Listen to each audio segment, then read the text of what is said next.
mercado de crédito privado tem evoluído muito nos últimos anos, inclusive abrindo espaço para que empresas novas comecem a operar e ofertar produtos e soluções. Para poder falar mais sobre essa evolução e a transformação do mercado de crédito privado e também sobre investimentos alternativos, eu estou aqui com o Marcos Barros, que é CEO da PIBR, e esse papo começa logo depois da vinheta.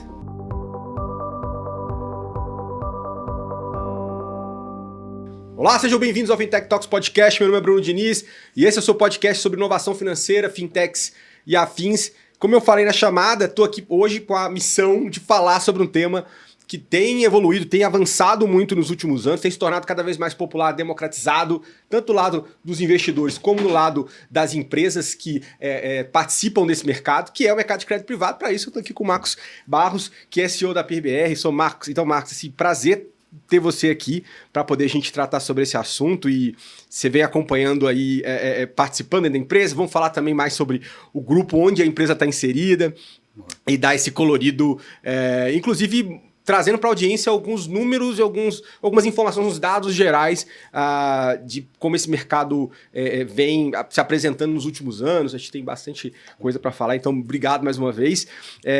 E o que eu peço agora, Marcos, assim, é para tentar trazer um pouco do histórico profissional. Eu estava falando em off aqui, a gente já se esbarrou em outras ocasiões, quando você estava em momentos diferentes da carreira, mas conta para a gente um pouco do seu backlog aí de mercado financeiro até chegar na Pia. Bom, obrigado, Bruno. Prazer estar aqui. Já era um fã seu anteriormente aí, de acessar os seus livros, o seu conteúdo, em ocasiões que a gente pôde estar junto também. Então, para mim, tem um significado diferente estar aqui contigo hoje. Obrigado pelo convite. Bom, eu estou em mercado financeiro praticamente desde sempre, desde os 17 anos, então já vai aí um bom tempo. Passei pelos grandes bancos no Brasil. Aí estou falando de Itaú, Unibanco, Bradesco, bancos americanos também. Os últimos 10 anos eu passei no Banco Votorantim, no Banco BV, onde a gente fez uma transformação grande do negócio lá. O BV se tornou um banco completo, digital, né? E era a agenda que essencialmente eu tocava, essa operação digital do BV aí nos últimos anos, né? Em 2023 eu fiz essa movimentação de carreira, me aproximando aqui do negócio de fintechs. Foi quando eu conheci aí o Gustavo Blasco, fundador do Grupo GCB. E a missão aqui, a jornada nesses últimos anos, tem sido colocar no mercado duas fintechs, né, que essencialmente tem essa função, essa missão de fomentar crédito no Brasil. Né? Legal. Uma delas é o Adiante Recebíveis, que é a nossa plataforma de crédito para pequenas e médias empresas, 100% digital. E outra é o PIBR, que você mencionou, sim, que é a nossa plataforma de investimentos de renda fixa tokenizados, né? Sim. Então, uma tokenizadora que distribui renda fixa, crédito privado, em especial high yield, né? Então, legal. Uma missão bacana aí, um mercado muito grande que a gente está ajudando a criar. E durante essas passagens, você de mercado financeiro, você focou em alguma área específica? Sempre tive envolvido com crédito, né? Fui um gestor de crédito por muito tempo, seja no Bank Boston, com um banco americano de cultura muito sólida de gestão de risco, depois o próprio Unibanco, Itaú Unibanco, cuidando de operações de crédito. Sim. No Votorantim eu entrei como responsável pela operação de crédito também, e aí acabei me transformando enquanto profissional. A gente fez um trabalho muito relevante de turnaround do banco lá em 2012. E isso me colocou numa posição de depois ficar responsável pela transformação do negócio em si. Sim. E aí assumir uma posição de produtos. E foi aí que eu comecei a me envolver com tecnologia, digital, criar produto, criar canais digitais. É o que eu tive que aprender, né? E pegou bem esse momento, né? Porque assim, se a gente parar para pensar, sim, regulamentação, tudo que abriu, possibilitou novos entrantes, foi bem ali no começo do 2013, a gente teve IPs, né? Mas ali já se falava, teve esse impulso que transformou. Foi o boom dos bancos digitais, das contas digitais. No Nubank tinha sido criado há alguns anos. Toda a criação do mercado, né, de pagamentos. Então, a revolução no mercado de pagamentos aconteceu praticamente nesses 10 anos, né? Sim. Com a lei das IPs, depois evoluindo para Pix, evoluindo para a criação das contas digitais, o que fez com que qualquer brasileiro hoje tenha conta, né, Sim. em banco, que é uma situação muito diferente de 10 anos atrás, que nem metade da população tinha isso. Sim, sim. E a conexão que eu faço com a situação atual é essa, assim, o mercado de capitais talvez esteja exatamente no mesmo momento em que o meio de pagamentos estava há 10 anos atrás. Sim. Acho que a gente está passando exatamente pela transformação que pode levar o mercado de capitais a uma situação bem diferente nos próximos 5, 10 anos, né? Mas essa minha experiência foi assim que eu fui parar em digital, liderando a transformação digital do BV, depois cuidando dos canais e os negócios dentro dos canais digitais, e depois, obviamente, cuidando da unidade de negócio chamada Banco Digital e Cartões, né? Sim. E nessa experiência, sempre muito próximo do ecossistema de inovação, das fintechs, com que a gente fazia parcerias, com que a gente se integrava, né? E isso me deixou sempre muito interessado de repente, mudar de lado da mesa. Sim. E, de fato, ter uma experiência mais própria, de fato, de construir uma operação de fintech do zero e colocar no mercado. E essa tem sido a missão aqui no Peer. Sim, e o BV também é sempre, quando eu tenho a oportunidade de falar a respeito de citar alguns cases, é uma das instituições que eu sempre cito como que teve um relacionamento muito bom com fintechs ao longo do tempo, soube articular isso muito bem. Então é bem interessante ver como ele trabalhou, né, a instituição trabalhou esse ecossistema. Sim, verdade. Tanto para aprender junto com esses players, como também para gerar sinergia para outras coisas que fossem boas mutuamente aqui nessa relação. Isso, né, gerou impactos enormes. Assim, a gente aprendia muito com as fintechs, a gente apoiava as fintechs, também aprendiam sobre governança com a gente, sobre foco em resultado. Sim. Né, no final do dia, a gente aprendia muito sobre cliente com as fintechs, sobre experiência. Então, foi um ganho mútuo assim, e uma transformação cultural grande dentro do banco naquela época, né? Sim. A gente olha para trás, às vezes, assim, como a gente chegou aqui, né? Sim, sim. E isso tem a ver com a interação com as startups e as fintechs, sem dúvida nenhuma. Sim, é um grande acelerador, né? Sim. Mas, Marcos, voltando agora um pouquinho, falando no mercado de crédito privado, também o mercado de DCM, né, nos últimos anos, né, ele tem passado por uma transformação muito relevante, também em função de todas essas inovações regulatórias, também das inovações tecnológicas que estão sendo acopladas, que obviamente uma coisa não voa sem a outra, né? Então, assim, o regulador também precisa estar alinhado para que a gente tenha esse progresso tecnológico, né? E aí a gente começou a ver cada vez mais empresas de porte menor, né, que talvez seria caro, custoso para ela acessar o mercado de capitais, podendo ter esse acesso, e na ponta também do investidor, esse investidor também conseguindo acessar esse tipo de produto, né? Oportunidades interessantes, custos acessíveis também, né? E com menor processo, com menor intermediação ali, quando você pensa na cadeia de quem está envolvido estruturando a operação, distribuindo e tudo isso, né? Hoje, olhando um pouco mais agora, falando sobre esse mercado, né? Você tem uma ideia de qual que é o tamanho desse mercado, em qual que vocês estão inseridos agora, né? E que está sendo, de certa forma, destravado por tudo isso que a gente acabou de falar, né? E quais são as perspectivas de crescimento, né?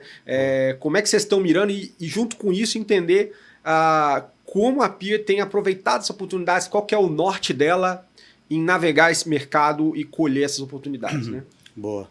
Eu costumo dizer que a gente está inserido em 2 mercados trilionários. Tá? De um lado, a gente tem um mercado de crédito para pequenas e médias empresas, sim, que é o que fomenta, obviamente, o mercado de investimentos em renda fixa, né? Crédito privado.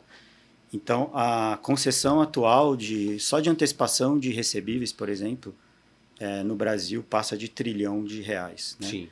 Então, o que a gente brinca lá a gente precisa ter 10% desse mercado, a gente precisa ter 1%.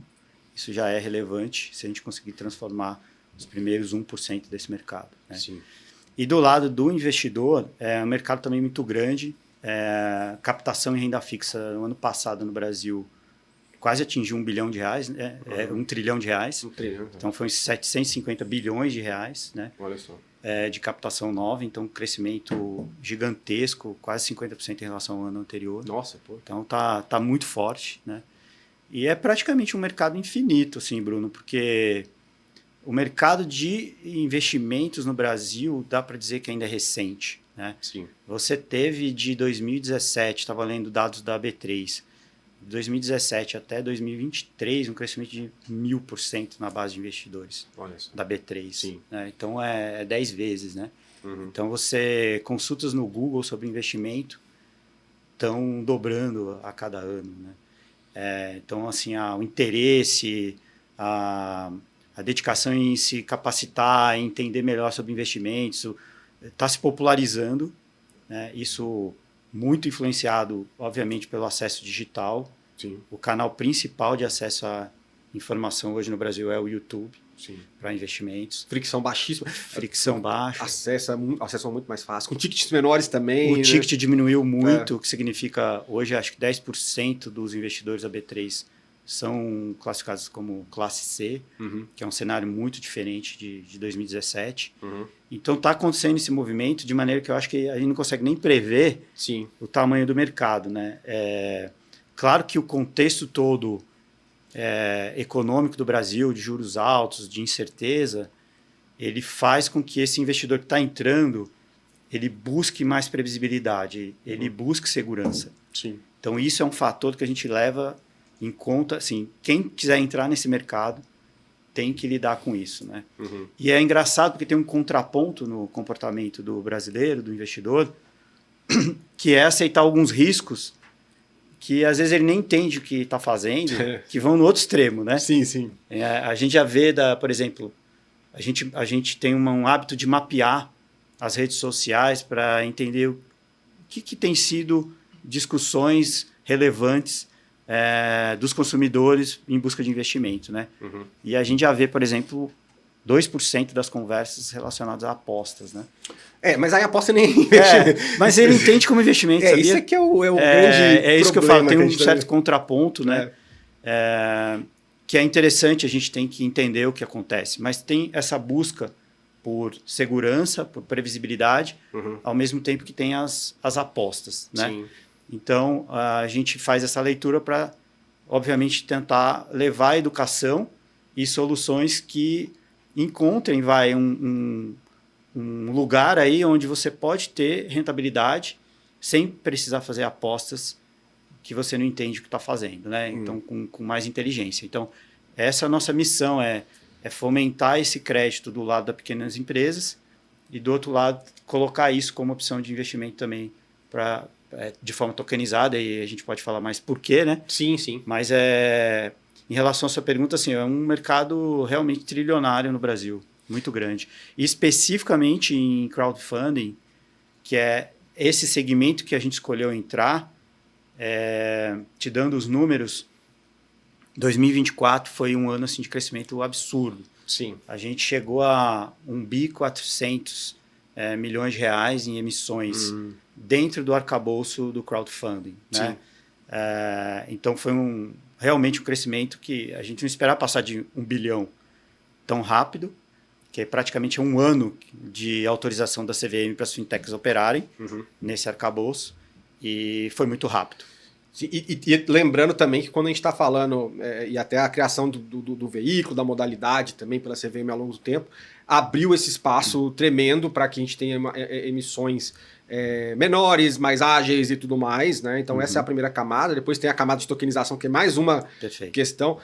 Mas a gente também tem limite do tamanho da operação também. Né? Então, considerando esse limite ainda, vocês ainda tiveram esse volume aí. Exato.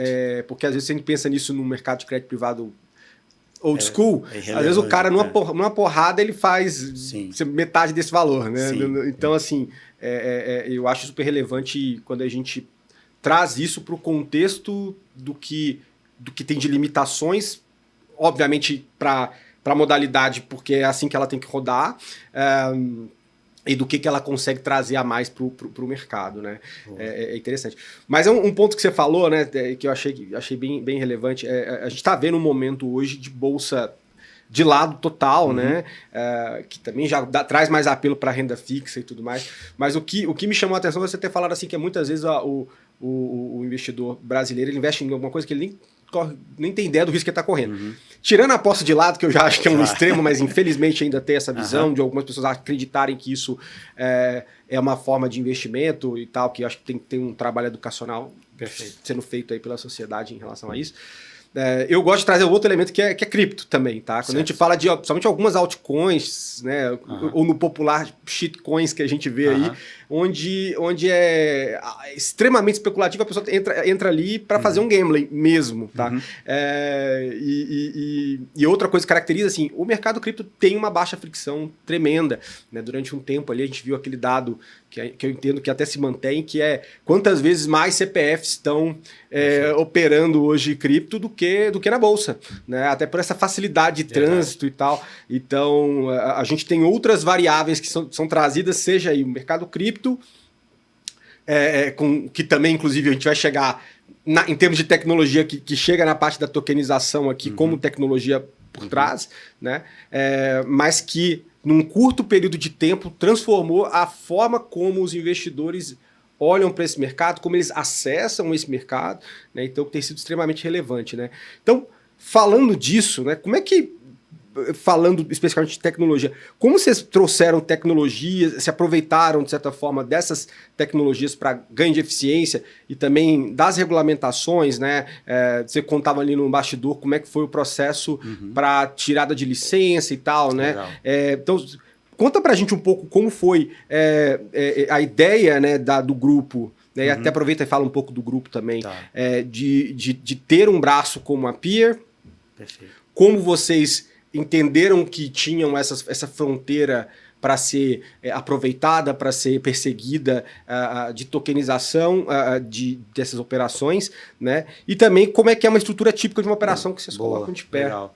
Uma história muito interessante. O grupo, essencialmente, tem no seu DNA especialização em fazer crédito estruturado, de um lado, né? E começou a fazer isso de maneira tradicional.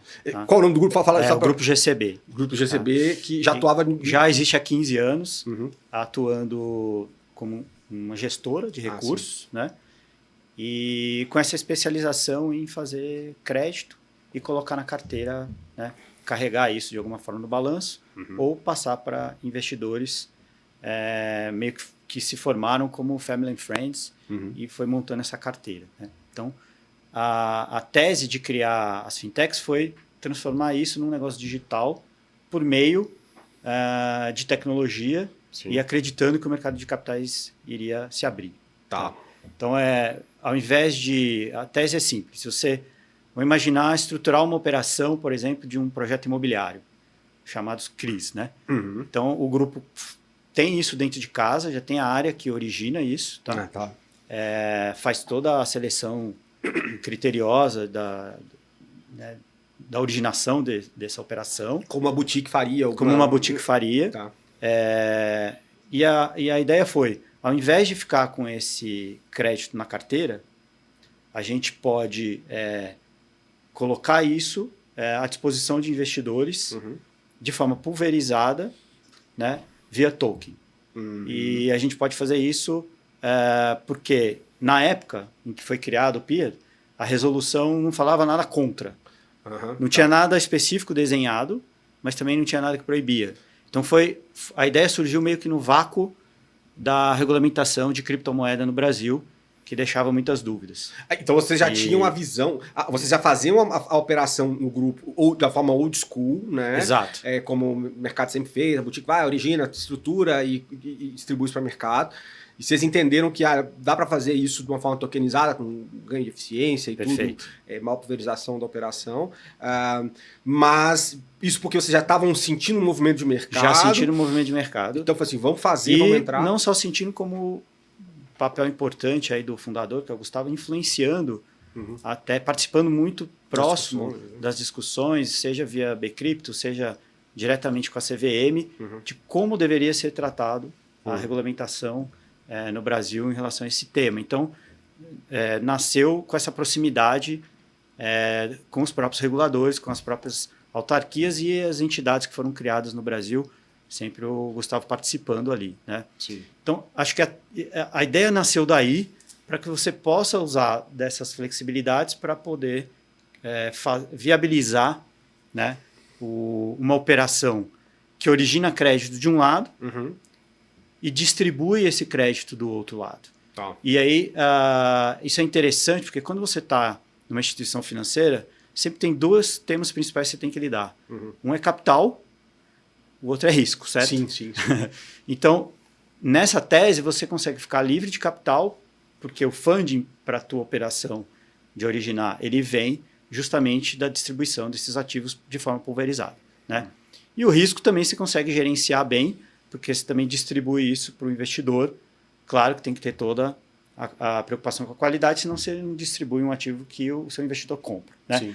Mas essa foi a tese que me pareceu muito interessante, por isso que eu me juntei ao grupo, né? Agora, para explicar melhor qual que foi a sacada, assim, por que a fazer via blockchain, vamos chamar assim, é diferente, o que isso traz de benefício e que tipo de mercado isso abre, né? Uhum. Acho que é interessante explicar como que a operação tradicional funciona. Sim. Geralmente, né, é vinculada à resolução 160 da CVM. Para você poder fazer uma oferta pública no mercado brasileiro, a CVM ela coloca basicamente 5 ou 6 exigências, né? Que são relevantes, mas impõem, por si só, uma restrição de acesso. É muito caro fazer uma operação no modelo tradicional, e é por isso que essas operações mais sofisticadas geralmente estão disponibilizadas só para investidores qualificados, investidores que têm volumes de aportes bem maiores. Tá? Sim. Esse é o problema. Tá? O que são essas exigências de modo assim, bem rápido? Primeiro você tem a figura do escriturante. Né? O que é o escriturante? É aquele que garante a titularidade do ativo. É de quem é esse ativo que vai ser ofertado. Sim. Então, essa é uma figura importante. Depois você tem o custodiante, que é quem vai guardar esse ativo. E, então, esse papel relevante de falar, esse ativo está aqui, está seguro. Sim. Garantir o emissor, garantir quem faz a custódia, bom, agora eu vou vender. E aí tem a figura do coordenador líder, que é chamado, né? Sim. Esse coordenador líder talvez seja um dos mais caros no processo. Ele vai ter que seguir algumas regras de como juntar todos os agentes e colocar à disposição do investidor final essa oferta. Né? Para isso, ele vai requerer o que a gente chama de legal opinion. Sim. Então, você tem que emitir um parecer para dizer que aquela oferta está adequada. Né? Isso também tem um custo alto. Né? Tem a figura do agente fiduciário, né? Que é uma discussão mais complexa, mais técnica, mas também impõe uma série de custos. Sim. E, por último, como se fosse o agente depositário ali, a B3, onde você vai, de fato, depositar o recurso. Né? Então, veja, todos esses elementos, todos esses participantes são substituíveis por tecnologia. Sim. E de largada, todos esses participantes impõem um cálculo quando você joga na planilha que o volume da operação tem que sair a partir de um volume, porque senão assim... Eu não vou dar o número exato aqui, porque depende muito de cada caso, mas no mínimo centenas de milhares de reais para fazer uma operação. Isso, exato. Então, como que eu vou fazer uma emissão de 1 milhão? Sei lá, custa 10 ou 20 ou 25%. Né? Então, é por isso que inviabiliza. E é por isso que você vê ofertas de centenas de milhões ou de bilhões até, né? Porque senão você não rentabiliza nem para o estruturante nem para o investidor final. Né? Então, a partir desse problema é que começou-se a discussão assim, o que a gente pode fazer para flexibilizar esse mercado e usar a tecnologia no lugar desses controles, desses agentes todos. Né? Então, por exemplo, o escriturante, o escriturador, ele é automaticamente substituído pela tecnologia. Porque a tecnologia usada para emitir um token é o chamado DLT, né? Sim. Vai uma rede de ativos distribuídos. Ela, pela segurança da rede de blockchain, está automaticamente garantida a titularidade. Ela já cumpre alguns desses papéis. Ela já acomoda alguns desses papéis. Exatamente. Né? Como ela é segura, transparente e inalterável, você garante todas essas etapas. Né? O cliente, o investidor é o próprio... A plataforma ela cumpre a função do coordenador líder, a plataforma, no nosso caso aqui, o PeerBR, e o investidor é o próprio agente ali que está entrando para comprar e o seu token fica depositado numa wallet ou dentro da plataforma. Então, essas figuras todas, né, são substituídas pela tecnologia. Sim. Então, foi essa a mudança, tá? E isso aconteceu, teve um momento crítico que foi o ofício 6 da CVM, em julho de 2023, que colocou, olha, eu acho que as fintechs podem operar usando a resolução 88, que é, na verdade, uma resolução de 2017, Sim. Só que estava com volumes muito pequenos, muito baixos ali de investimento, né? E aí, o que a CVM fez foi impor algumas condições. Olha, a gente vai dispensar todas essas exigências aqui, Sim. mas aí é aquilo que você trouxe, mas vai ter algumas regras. Uhum. E aí, basicamente, o que a gente está falando é de limitações por emissão, né? Então, tem limites que os investidores podem colocar de dinheiro para cada oferta, né? Então, a CVM, vamos dizer assim, deu mais autonomia ao mercado, né? Para as fintechs, falando, vocês podem se autogerir usando essas tecnologias, Sim. mas a gente vai colocar um contorno aqui também para que essas operações ainda sejam mais pulverizadas, que é o que você comentou, né? Então, hoje a gente fez esse crescimento, passamos de 1 bilhão dentro do crowdfunding. Sim. E o peer já é quase 40% desse mercado. Tá? Então, a gente é de fato líder já dentro desse arcabouço. Mas ainda tem bastante desafio pela frente. Né? Ainda está limitado, como você mesmo mencionou. Tá? E nesse caso, a gente também baixa a régua de investidor qualificado para ter um acesso a um mar mais aberto também. Isso. Né? Dentro do arcabouço da 88 ou do crowdfunding, você tem limitação de até R$20 mil por investidor, se ele não for qualificado. Sim. Né? Que é um ticket relativamente bom para o investidor médio no Brasil, para ele começar a entrar em crédito privado, a comprar um CRI, um CRA, uma debênture, né? Mas você pode ultrapassar esse valor se for um investidor qualificado, né? Lembrando que é o investidor que se denomina qualificado ou não. Tá? Sim, perfeito. E aí, no final das contas, a gente acaba vendo uma forma da CVM abrir esse mercado, né? Obviamente o interesse ali é fomentar isso, é ter mais participantes, né? De fato tirar isso de um contexto onde ele é só, sabe, porradas grandes para jogo de cachorro gigante aqui para um negócio que enfim, é mais palatável. E aí a pergunta é, a pessoa, vocês têm um esforço ativo na colocação dessas operações pelo grupo, né? E em conjunto a isso também o investidor consegue acessar a plataforma e fazer o investimento direto por ali? Boa. A nossa operação é interessante porque é um conceito que o mercado chama de warehouse, né? Sim. Então a gente faz tudo dentro de casa. Nem todas as plataformas são assim, mas o que a gente faz? A gente primeiro tem uma estrutura que é especializada em originar ativos de crédito de boa qualidade.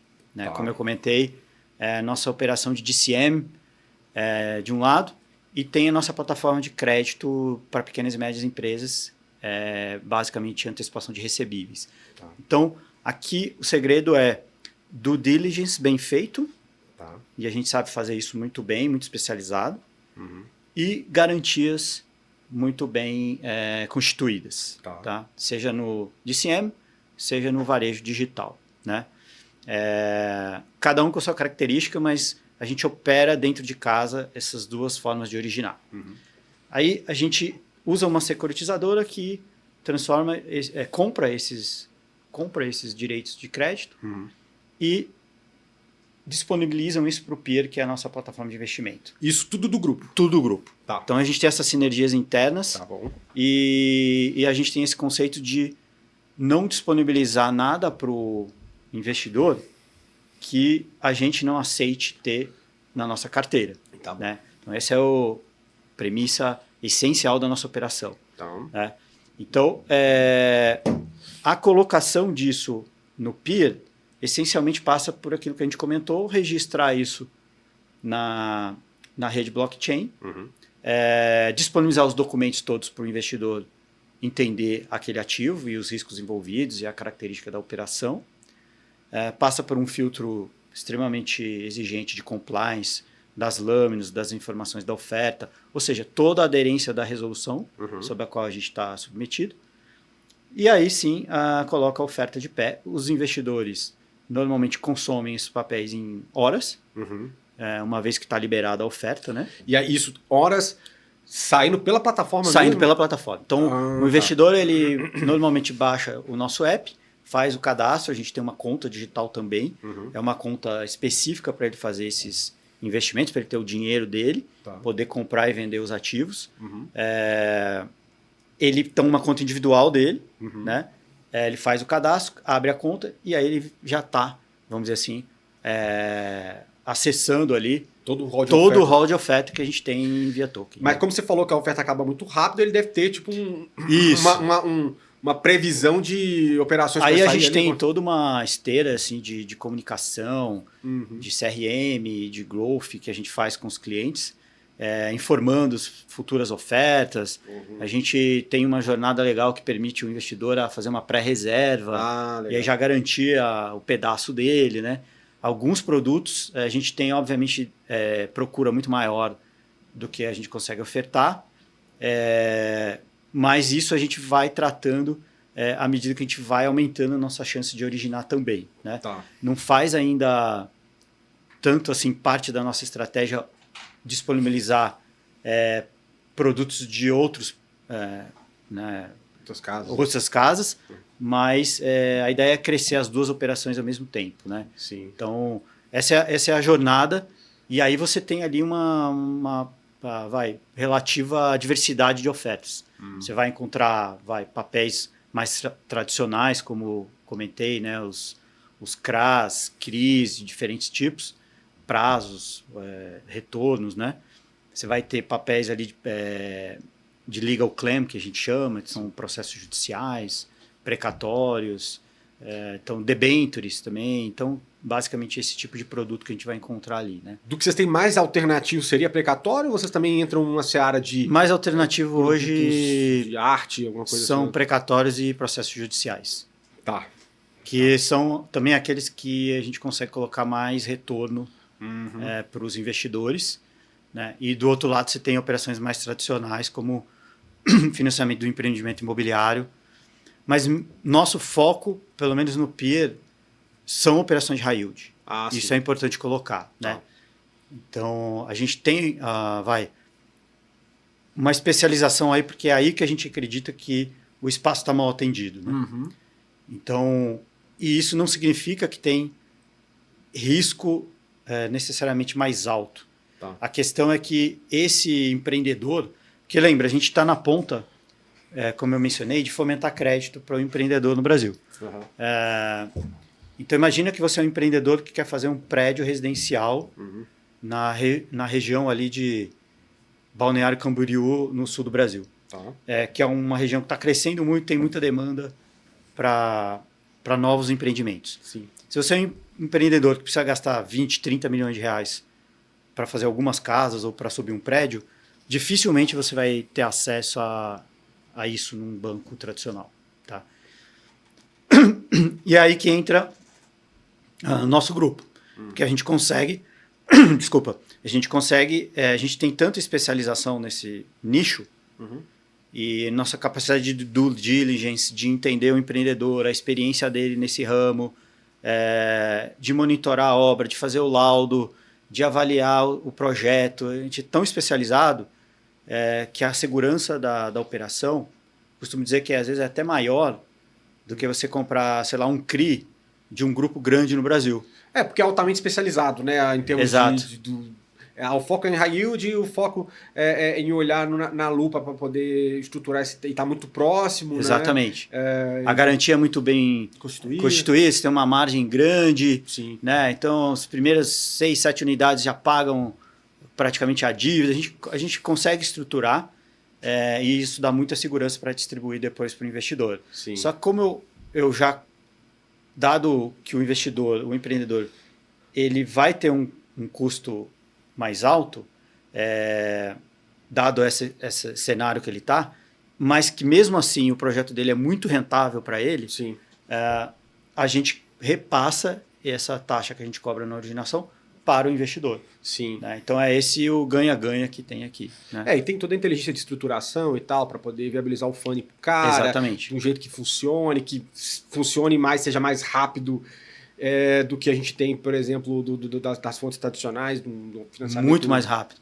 Junto a um banco, né? 60 dias você consegue viabilizar. Pé, né? Poxa, legal. Então essa a missão nossa, sabe? Sim. Então você consegue ofertar high yield, consegue ofertar CDI mais 6, mais 7 numa operação de CRI, enquanto que no mercado tradicional o investidor vai achar muito longe disso, né? Sim. E às vezes você nem sabe exatamente, é um CRI de um aluguel, de um grupo grande, que se tiver um problema, Sim. talvez esse investidor vai ser o último a ser atendido, né? Mas enfim, eu acho que se complementam. É importante ter essa diversidade no mercado, sim. Mas é esse nicho que a gente entende que pode crescer muito ainda no Brasil. Sem dúvida. E aí mais vias para canalizar capital para que o Brasil cresça e os empreendedores consigam fazer a bota acesso à dívida é muito importante numa economia, né? Sem dúvida, sem dúvida. Então esse é o nosso papel. E você comentou um negócio a respeito da pré-reserva das ofertas. Isso é algo que o cara só sinaliza ou é algo ele tem que dar um commitment? Tem as duas formas. Entendi. Ele pode colocar ali, ele pode entrar na lista de interesse que a gente chama. Tá. E para isso ele não precisa fazer o depósito. Tá. Ele só sinaliza e a gente depois vai atualizando ele sobre o andamento da oferta. Mas esse é um commitment mais fraco. Aí assim, ele você não tá tem na garantia. Fila, mas você vai ser avisado rapidamente, vai ficar em cima na régua de comunicação. Né? E tem o outro que ele de fato coloca o depósito e aí já fica garantida a cota dele. Garantir o spot dele. O valor, exatamente. Tem as duas formas no próprio app. Muito legal. Uma coisa interessante que você mencionou aqui, Marcos, em relação, eu acho que também talvez isso seja um diferencial olhando para o que vocês fazem, tá inserido numa estrutura de grupo. Né? Por exemplo, você falou a originação. A originação é feito dentro de uma área do grupo ou é feito dentro da peer? Por exemplo. É uma outra empresa. É uma outra empresa do grupo. Exato. Então, assim, você consegue. É um mini banco, né? Assim, se você for olhar, tipo. A gente quer ser banco sem ser banco. Exato. Então tem os bracinhos aqui que conseguem dar essa substância. Assim, obviamente, quando você traz isso para um contexto mais standalone, assim, né? Mais voo solo, é um pouco mais difícil fazer algumas coisas. Né? E aí, uma dúvida. Você também tem uma fintech do grupo, que é a Adiante. Né? Certo. A Adiante também empacota a operação que vai ali e é distribuída na outra perna também? Perfeito. Na peer? A Adiante é o lado de originação voltado para o varejo. Tá. Né? Então, aí é, de fato, a maior dor do pequeno e médio empresário no Brasil hoje. Estou falando da pequena indústria, um atacadista menor, comércio. Uma empresa ali de R$1 milhão por mês, menos. Sim. A maior dor, de fato, sem dúvida nenhuma, é acesso a crédito. Né? Sim, sim. Então, a gente está olhando para isso e o que a gente escolheu fazer dentro desse contexto é comprar recebíveis. Sim. Né? De uma maneira simples. E aí, isso aí vira um FDIC que é distribuído na outra ponta. Né? Vira um token. Vira um token. Sim. Exatamente. É um fundo tokenizado. Isso. Tokenizado. É instantâneo, tá, Bruno? Tá. Assim, se eu antecipar agora uma nota fiscal para uma empresa, entrou o dinheiro na conta lá da empresa, tá? Peguei aquela nota fiscal de produto, por exemplo, comprei esse ativo, 5 minutos depois, máximo, ela já é um token disponibilizado na prateleira do PIA. Mas aí vocês esperam dar um volume ou como é que Não, isso? ele já vai automático, pulverizado. Tá. E aí, se eu fiz uma operação de 150 mil para uma empresa, sim, você pode entrar lá no PIA e comprar uma fração de R$100. Então isso aí é o que está sempre pingando. Isso que está girando. Então, assim, tem essas ofertas maiores que vão ter uma comunicação que demora mais para. Um CRI. Aí isso tem todo um anúncio. Pessoal, operação, tal, faça o seu pré-reserva, tal. Então, Perfeito. Mas essa daí, para mim, eu entendo que é. Esse é o giro diário. O feijão com arroz de vocês. Todo dia ali gira em torno de 1 milhão, 1 milhão, 2 milhões. Então, esse é um ponto que é interessante. Porque, assim, eu entendia que agora que eu. Fazendo o link, né? Pensando no grupo e que vocês conseguem trazer aqui da adiante para gerar esse recebível, esse token de recebível na outra ponta, né? Eu imaginava que tinha talvez momentos de gap onde a plataforma ficava ali esperando uma operação sair para ter alguma coisa, mas pelo que você está falando, sempre vai ter alguma Muito coisa raro, do que a Adiante origina. Então. Sim, a Adiante é diário. Interessante. Ela dá um dinamismo maior, É. tem muita procura. Olha só. Raro momentos assim que você tem muita oferta, porque é engraçado, tem cliente que chega a programar quase que robôs, assim, para ficar monitorando lá se aparece. Mas aí o cara geralmente toma de tudo ou ele tem uma preferência por um... Ele às vezes monta uma estratégia, é algo até que a gente pegou de feedback dos clientes que a gente está tentando tornar um produto, né? Que ele possa, dentro da plataforma, já definir a estratégia e programar ali dentro, né? Como uma corretora, mas de uma forma mais interessante, uma estratégia mesmo. Olha, eu quero rentabilidade tal, eu quero prazo, eu quero esse tipo de... a gente não coloca rating, mas rating da empresa. Enfim, a gente discute muito isso no nosso roadmap, tá? Sim. Porque o próprio cliente já faz, olha que louco, né? Mas... Então, nada melhor do que seguir o que o cliente está fazendo. E entregar isso como um valor a mais. Como um produto, Então, hoje tem essa dinâmica que o Adiante está conectado com o peer. Tá, né? Legal. Por isso que eu falo, são duas fintechs que juntas formam um ecossistema de acesso a crédito. Isso é bem interessante. Né? De um lado, o tomador. Sim. E do outro, o investidor que busca high yield. Sim. O que a gente tem debatido muito aqui nos últimos tempos é esse contexto ecossistêmico que a gente vê e as empresas que estão sabendo jogar isso. Mesmo você, pelo visto, é tudo streamline de você, é tudo dentro de casa, né? É warehouse aqui, mas a gente vê também isso acontecendo com players formatando mais parcerias e sendo mais fluidos e mais abertos a isso. E não só isso, isso sendo uma questão até de, muitas vezes, diferencial de sobrevivência você trabalhar dessa forma, né? A gente falou do BV, o BV também era um player que fazia bem isso na medida de como acomodava parceiros diferentes e tal, e bacana ver como vocês têm feito, né? E aí, Marcos, assim, falando desse processo de expansão, né, de crédito privado, investimentos alternativos, né? Quais têm sido os principais desafios, né? Tanto em relação a produto, a expansão também do mercado? Você citou um aí que talvez seja a questão da própria cabeça do investidor, de alternativas que na cabeça dele competem o mesmo espaço, como uma aposta esportiva, por exemplo, como você falou. Né? Como é que os investidores eles têm visto esse produto também e aderido isso ao portfólio deles? Então aqui a gente está falando tanto de desafios, que nem tudo são flores, obviamente é um mercado que está, é um mar azul ainda assim, aberto, tem muita oportunidade, mas entender um pouco do ponto de vista do contraponto disso, internamente, né, e também do lado do investidor. Boa. E como ele tem falado, entendido como estrategicamente esses ativos podem ser interessantes para a carteira dele e que são ativos que não estão nos principais players que ele geralmente se relacionava como investidor um tempo atrás, né? Tem vários desafios, como você mencionou, de diferentes dimensões. Acho que começar pelo lado, vamos dizer assim, do arcabouço regulatório, que é algo que está evoluindo bem, mas ainda tem muito pela frente para ser feito, né? Então, vamos dizer assim, o contexto de mais simplificação, acho que tem algumas frentes que a gente está, inclusive, ajudando na discussão, participando. Vai ser aberta uma consulta pública agora nesse semestre em relação à resolução 88 de crowdfunding. A gente está participando ativamente, né?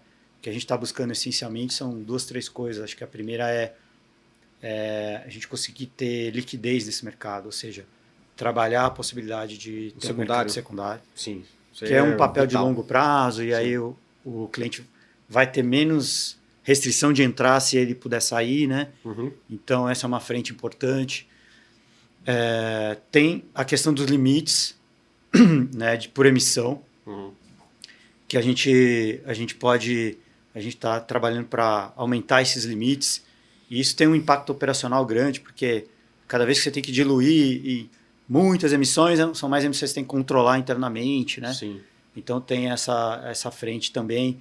Tem um pouco de... Hoje tem uma certa sobreposição entre ofícios, resoluções. Então uma frente aqui... Pacificada nisso nosso jurídico lá, o próprio Gustavo. Trabalhando assim com as autarquias para... Poxa, dá para fazer uma fusão entre as diferentes resoluções ou transformar aquilo que é ofício direto na norma. Boa. Então tem toda uma agenda aí, tá, que eu diria. Esse é um primeiro desafio. Tem um desafio de estar intrínseco a esse negócio, né, Bruno, que é crédito. Crédito no Brasil Sim, sim. é desafiador. Exato. Né? Você tem fraude, você tem economia instável, mudança no cenário muito rápido, né? Exato. Então, como que um empreendedor no ramo imobiliário vai lidar se ele não souber qual é o preço futuro, né, da matéria-prima que ele vai usar, da construção? Inflação também pegando. As pessoas vão continuar comprando alto padrão, não vão. E tudo isso a gente tem que levar em conta, é um desafio intrínseco ao negócio. Claro. E aí, obviamente, conta muito a especialização, o nicho que você está atuando, para você saber atuar nesse momento, né? Sim. E aí vem o cliente do lado do investidor, como você trouxe. Acho que esse, de fato, é o maior desafio. Então, o que a gente tem hoje, como maior desafio, é a educação financeira mesmo. Sim. É colocar assim, caramba, como que esse produto se encaixa, né, dentro do planejamento financeiro das pessoas? Por que ela deveria optar por um investimento desse tipo? O que significa esse tipo de investimento, né? Que riscos estão envolvidos? Sim. Esse é, de longe, assim, eu acho que é o maior desafio que a gente tem. E é um trabalho de formiguinha aqui, assim, né? Cada um sendo formiguinha. Vocês, nós estamos na ponta de vocês, com, né, um impacto reduzido ao que vocês têm ali de perímetro, né? De quem observa ou de quem acompanha o que vocês fazem. Mas é o que eu falo, tem várias frentes, assim, tanto que também é um tema que a gente já abordou e vai abordar outras vezes aqui, diz respeito até toda essa onda de influencers que a gente tem aqui também, né? Assim, boa parte do mercado consome educação, conhecimento, informação nesses canhões de algumas pessoas que estão falando, inclusive a própria CVM está trabalhando aí uma consulta pública, porque esses caras ficaram grandes demais, assim, para mexe em mercado, mexe em ponteiro mesmo. Então, a gente tem esses canhões e eu estou vendo, provavelmente, de alguns mais sérios aí que estão, inclusive, batendo muito em explicar para uma massa da população que hoje tem acesso a, por exemplo, a produtos como esse, como produtos high yield que eram muito mais restritos para que ela pudesse acessar. Mas na outra ponta também está sendo bombardeado por um outro influenciador que está querendo botar no cara um jogo do tigrinho, qualquer coisa, entendeu? Então tem alguns caras, né, o pessoal mais sério desse mercado, explicando, olha gente, isso funciona assim, isso é assim, porque, cara, o que carece mesmo, o que pega no final do dia é educação, e educação é um negócio que, novamente, é trabalho de formiguinha. Sim, é exatamente isso, né? Poderia te falar que, de cabeça, 10 nomes assim de influenciadores que passam de dezenas de milhões de seguidores, né? Sim. E exclusivamente com foco no mercado de investimentos, né? Então, eu não tenho dúvida que o caminho da educação é o digital. Sim. A gente não tem como desviar. Eu acho que tem que, muito pelo contrário, tem que explorar exatamente esse canal, né? É esse canal que está dando acesso e tudo mais. É o que tem mais escala, né? É o que tem mais escala. Ele, de longe, é o principal canal. Tem ainda um perfil de investidor mais analógico, que a gente chama. Existe, é fato. Mas para você escalar, como você comentou, a gente vai precisar usar os canais digitais. E a questão é como fazer isso, né? Uma fintech como a gente tem um desafio aqui, porque se não é o core, você trabalhar conteúdo, informação, você vai fazer mal feito. Sim, né? sim. Então, com quem que a gente vai se associar, sabe? Que parceiros que a gente vai ter, esse tipo de conversa que a gente está tendo, por exemplo. Sim. É isso que vai fomentando esse arcabouço de educação, né? Então, a nossa estratégia passa muito por parceria aí. E acho que é o pilar. A gente está, inclusive, fazendo um trabalho interno ali dentro de casa. De muito diagnóstico, de muita pesquisa, para poder definir como avançar nessa agenda de conteúdo, de informação, para poder educar os clientes, né? Sim. E de forma geral, assim. Então, eu acho que os desafios estão aí, mas, de fato, são barreiras que eu acho muito viáveis da gente ultrapassar, sabe? Sim, sem dúvida. Eu acho que é do jogo, mas é interessante a gente ter essa visão ampla, como você colocou. E aí, Max, olhando um pouco agora também para um outro elemento, acho que esses desafios são normais. Agora tem um outro desafio que, não é, também é do jogo, mas como você tem visto o mercado, a concorrência nesse setor, né? Eu olhando, eu queria saber um pouco da tua opinião, mas na minha, assim, eu acho que é um mercado gigantesco ainda, como você mesmo frisou no começo. Obviamente que a competição é natural, mas ainda tem chão, eu entendo. Sim. Eu queria ouvir um pouco do teu lado, né? Como é que está esse cenário competitivo também entre fintechs e também junto aos grandes players, tá? Porque os grandes players, as grandes casas também, a gente também teve fases aqui, né? Sim. Principalmente quando a gente fala... Antes era um mercado só de banco, depois teve várias corretoras que ficaram muito grandes, plataformas de investimento, agora tem toda uma leva de fintechs que também estão trabalhando isso. Já tinha toda uma galera que, boutiques e tudo mais, faziam isso de uma forma mais manual e tal, FDICs também, então vários caras nesse mercado, mas isso está ganhando uma roupagem muito mais digital, muito mais rápida, né, ágil, custo menor, que tem sido interessante. Mas aí eu queria análise meio do cenário competitivo e o que você entende que são as capacidades que vão definir os líderes de mercado olhando para frente, né? Porque assim, eu entendo que tem uma explosão, mas depois as coisas tendem a certas consolidações acontecem naturalmente, porque o mercado é assim, é na eficiência, né? Boa. Como é que o mercado, você bem colocou. A gente olha assim de duas formas, né? Sobre competição, porque tem aqueles que são mais próximos, parecidos com o que a gente faz em termos de tamanho. Estão nas mesmas rodas conversando com a CVM para poder tentar brigar pelo mesmo mercado. Estão tentando formar o mercado nesse início. Exato. Isso é um tipo de competidor. Eu vejo que hoje não tem ninguém assim que esteja saindo tão à frente.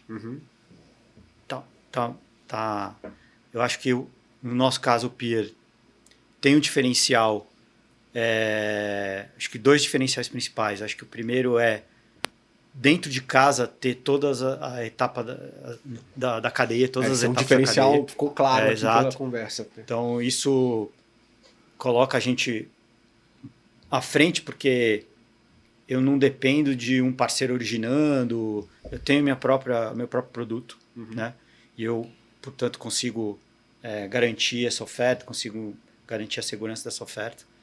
E a operação torna mais rentável também, porque você consegue ter ganho nas duas pontas, seja original ou distribuir. E tem essa profundo conhecimento dentro de casa sobre não só a tecnologia, mas todo o arcabouço regulatório que a gente está ajudando muito a formar o mercado. Eu falo isso não na minha figura, mas dos outros diretores e do próprio Gustavo. Tá? Então a gente tem esses dois diferenciais, vamos dizer assim, de partida. Tá? Agora, o que vai fazer a diferença, acho que é a capacidade de distribuir, ou seja, de crescer a base de investidores, e isso vai depender muito da competência em levar conteúdo, levar educação, obviamente junto com aquela boa oferta que você já tem, né? Então, o talento de gerar boa oferta não é suficiente, você tem que ter talento em levar isso para o cliente e usar a melhor experiência possível, usar a melhor informação possível. Então, a gente, obviamente, vê alguns casos ali como referência, mesmo ainda dentro desses fintechs que estão há poucos anos iniciando, como a gente, talvez um ou dois, que nos parece que fizeram isso bem feito, mas são players que estão ainda mais focados que a gente. A diversidade é menor ainda de oferta. Então, especializados às vezes no produto. Um produto só, isso pode ser um limitante para eles lá na frente, né? Mas a gente olha assim com cuidado esse um ou dois casos. tem, obviamente, todo o mercado com que a gente compete, porque a gente continua competindo, obviamente, com as corretoras grandes, com os bancos grandes, né? Então, isso não pode ser ignorado. É claro que não é o mesmo jogo, Sim. mas é o mesmo mercado, né? Sim. E todas as prateleiras de BTG, XP, dos maiores, já estão carregadas de ofertas similares, né? Sim, sim. Então você tem, de alguma forma, uma commodity acontecendo aqui já, e é por isso que a gente aposta no diferencial do high yield. Porque isso ninguém tem. Né? Esse produto mais especializado, que tem, sabe, 2, 3 casas a mais de rentabilidade, Sim. é mais difícil de encontrar. Não é nem interessante para os grandes bancos entrar nisso. Né? Então é aí que a gente está apostando que, como eu falei, num mercado de trilhões, você conseguir ter uma participação aí inicial já é bastante relevante para nós. Né? Sim. Então, entendo aí pelo que você colocou, até não olhando o mercado de vocês como fintechs versus os grandes bancos, né, a gente está falando aí de um abismo maior, mas olhando entre fintechs, talvez uma diversificação maior algo que você pode entender. A diversificação maior e o high yield também, que mesmo nas fintechs não é tão comum. Ok. Então, esse é o nosso grande diferencial e partindo que a gente gera isso dentro de casa. Sim, claro. Então, mesmo que o competidor queira entrar nesse mercado, ele vai ter que leva alguns anos para você aprender a operar isso. Porque né? também tem toda a inteligência do mercado de crédito tradicional, Exato, né? High yield e tudo mais. Mas igual, por exemplo, assim, podemos dizer que no teu ponto de vista, e eu talvez imagine, um elemento tecnológico não é um puta diferencial aqui. Acho que não. É algo que é relevante, porque todo mundo está correndo atrás, mas se você... É uma amálgama das duas coisas. Você tem que ter a originação, estruturação, de como você tira a sinergia dentro de um grupo para poder fazer a operação legal, a ter o faro bom, fazer o crédito bem feito, acoplar tecnologia para chegar... Exato. Não é trivial. Claro. Não vamos aqui... Jogar no Brasil take for hard, granted, né? que está resolvido, assim, tá? Sim. Não está. Posso falar pelos outros, mas com alto grau de conhecimento que todos têm dificuldade de escalar operacionalmente. Sim. Isso não é trivial. Mas não é algo que difere tanto de um concorrente para o outro, de uma fintech para outra. Acho que todo mundo vai enfrentar o mesmo desafio. A tecnologia em si do blockchain está disponível. Isso aí tá dado. Comoditizado. Commodity muito, né? A gente usa lá uma rede Ethereum super boa. E se quiser trocar para uma com mais capacidade ainda, é mais fácil. Dentro da semana, assim, você faz isso, né? Então, isso realmente já não é mais diferencial. Mas essa combinação de uma regulamentação que vai dando mais flexibilidade em termos de limites e tudo mais, simplificando ainda. Sim. Com processos bem montados internamente, sim, isso o gargalo desaparece. Com certeza. Aí você consegue crescer. Né? E crédito, como é um bicho muito específico, você falou assim, a capacidade, a dificuldade de escala é grande. E aquela coisa, né?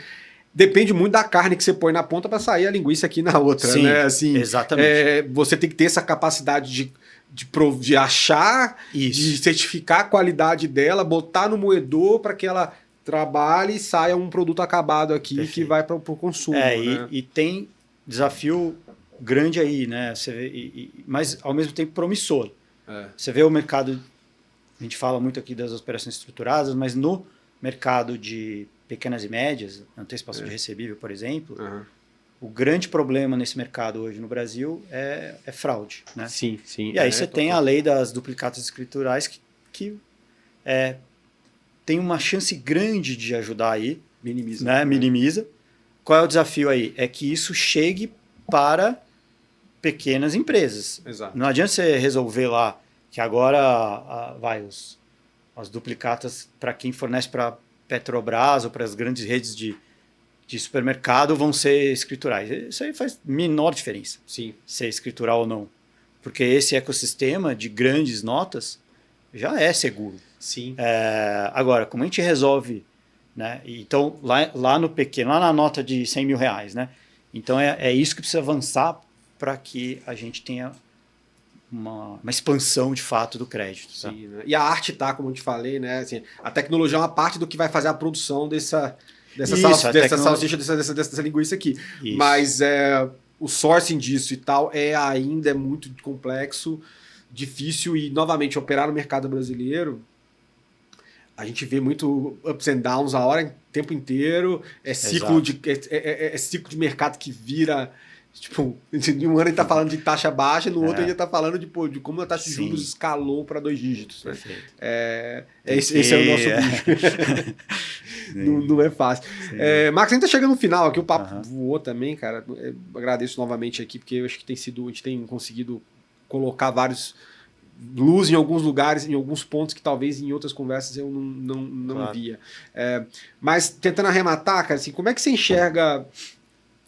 Falando de horizonte, assim, os próximos 3 anos aqui da PIA, desse mercado, você já falou que o mercado trilionário e tudo mais, você entende que o quê? A gente tem nos próximos 3 anos para colher resoluções novas pelo parte da CVM, aumento de limite, amadurecimento de uma forma geral, como é que você vê? Eu vejo uma forma muito positiva, muito positiva mesmo. Acho que do lado regulatório, avanços importantes vão acontecer esse ano ainda. Sim. Você tem o Fácil aí também vindo, uma mudança importante. Essas consultas públicas a gente espera obter bastante resultado, o CVM está super aberta, está ouvindo, né? Então tem esse lado que eu acho que vai ajudar. E eu vejo assim, arriscar um chute aqui, que esse mercado de crowdfunding no mínimo quintuplique, assim, em 2 anos, no mínimo quintuplique. Nossa, que legal. Então acho que e a gente espera poder manter a alta participação nesse crescimento aí, sabendo dos desafios que tem, mas é para isso que a gente está bem focado lá. Enquanto o mercado que já está rodando, com algumas aparadas de aresta que certamente vão acontecer, e a toada de crescimento que já vem acontecendo, com menos obstáculos na frente, por causa desses refinos, a gente vê isso explodindo. Sim. Né? E também com a parte de mudança cultural que também está acontecendo, do lado do investidor entendendo, conhecendo, né? Esse acesso ele já é possível, mas ele tem que chegar ao conhecimento dele em comparação com alternativas que compitam com isso na cabeça dele, que às vezes nem é para competir, que é o lance das apostas que a gente está falando. Então, acho que tem um caminho bem interessante. Marcos, muito obrigado. Assim, a gente chega no final com aquelas considerações, de fato, se você fica à vontade para ter esses minutinhos, ou pode falar para a câmera ou para mim, de considerações finais, pode ser institucional, ou pode ser, enfim, uma mensagem que sintetize o que você veio passar aqui com a gente hoje. Bom, agradecer o Bruno, prazer enorme, uma conversa super agradável. O Bruno foi importante aí na minha educação financeira até, eu sempre recorri ao material dele, então tá aqui para mim é muito legal. E acho que a recomendação que eu deixo é assim, esse acesso todo que a gente está falando, está mais disponível, permite aos investidores se educarem. Então, a recomendação que eu dou é testar. Acessa, se informa, começa. E a partir dessa entrada, vai descobrindo um mundo novo aí. E a gente espera poder ajudar nisso. Tem muita coisa para ser conhecida. Espero que vocês que têm ouvido até agora tenham aproveitado também.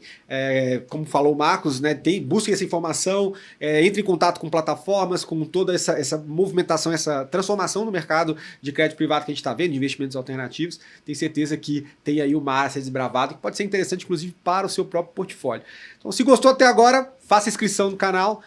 Deixe seu like também e não se esquece de encaminhar esse papo para outras pessoas que certamente vão se beneficiar dele. Mais uma vez, obrigado, Marcos. Forte abraço e até a próxima.